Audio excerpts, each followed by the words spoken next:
మేము బలిపీకిన చనిపోవడమే మేలు.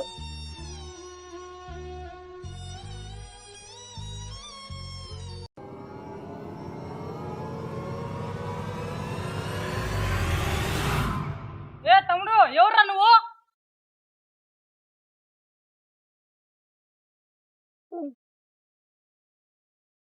ఏమైంది తమ్ముడు, ఏం చేస్తున్నావు? నేను 10వ క్లాస్ ఫెయిల్ అయ్యానని మా అప్ప కొట్టి తిట్టి బయటకు పంపించినాడు.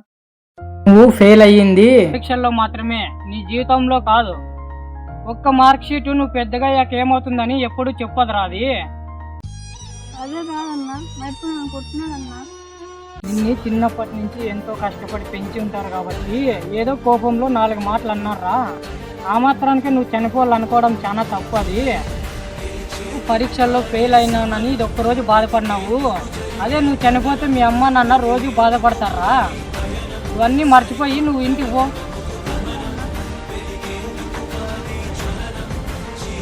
ప్రతి అమ్మ నాన్నకు మేము చెప్పేదైతే ఒకటే, మీ పిల్లలు పరీక్షల్లో ఫెయిల్ అయ్యారని వాళ్ళని తక్కువగా చేసి మాట్లాడకండి. ప్రతి ఒక్కరిలోనూ ఏదో ఒక టాలెంట్ ఉంటుంది. దాన్ని గుర్తించి వాళ్ళ జీవితంలో పైకి వచ్చేలా సహాయం చేయండి.